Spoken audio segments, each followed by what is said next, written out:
नमस्कार दोस्तों, आप सभी का हमारे चैनल स्पिरिचुअल पाथ विद अनु में स्वागत है।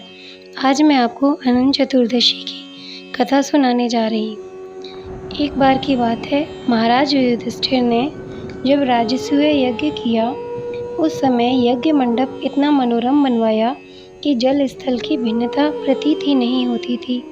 कहीं से टहलते टहलते दुर्योधन भी यज्ञ मंडप जल स्थल पर आ गया और जिस पानी के स्थान को जमीन समझकर वह पानी में गिरते हुए बचा, द्रौपदी ने ये देखकर उपहास करते हुए कहा कि अंधों की संतान ही अंधी ही होती है।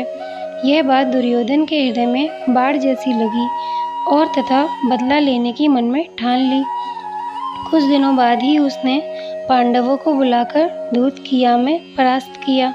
पांडवों की हार होने से उन्हें प्रतिज्ञा अनुसार 12 वर्ष का वनवास दिया। एक दिन भगवान कृष्ण जब पांडवों से मिलने गए, तभी युधिष्ठिर ने सब वृतांत कह सुनाया और उसे दूर करने का उपाय पूछा। तब कृष्ण भगवान ने विधि पूर्वक अनंत भगवान का व्रत करने को कहा। इस व्रत को करने से तुम्हारा खोया हुआ राज्य पुनः प्राप्त हो जाएगा। इसके बाद श्री कृष्ण ने एक कथा भी सुनाई। प्राचीन काल में सुमंत नामक ब्राह्मण के सुशीला नाम की एक कन्या थी। ब्राह्मण ने बड़ी होने पर उसका विवाह कौंडिन्य ऋषि के साथ कर दिया। कौंडिन्य ऋषि सुशीला को लेकर अपने आश्रम की ओर चले।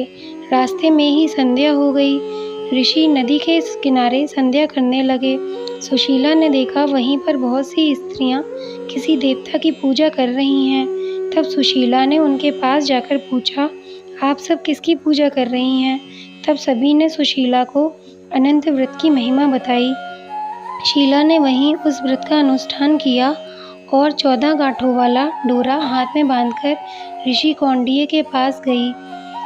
कौंडिन्य ने सुशीला के हाथ में बंधे डोरे का रहस्य पूछा। सुशीला ने सब हाल कह सुनाया। कौंडिन्य ने डोरा तोड़कर अग्नि में डाल दिया। इससे भगवान अनंत का अत्यंत अपमान हुआ।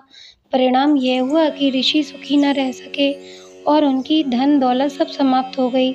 तब उन्होंने सुशीला से इसका कारण पूछा और सुशीला ने अनंत के डोरे की बात याद दिलाई।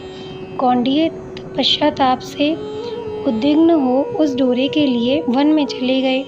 वन में काफ़ी दिन तक घूमते घूमते वे एक दिन भूमि पर गिर पड़े।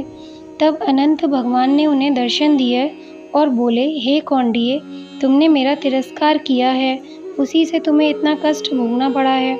ज्ञान हो गया हो तो अब घर जाकर अनंत का अनुष्ठान करके 14 वर्षों तक करो। इससे तुम्हारे दुख दरिद्र मिट जाएंगे और सब धन धान्य संपन्न हो जाएंगे। हे अनंत भगवान, जैसे आपने कौंडिन्य ऋषि पर कृपा करी, वैसे सब पर करना। अगर आपको वीडियो अच्छी लगी हो तो वीडियो को लाइक एंड चैनल को सब्सक्राइब करना ना भूलें। बोले विष्णु भगवान की जय।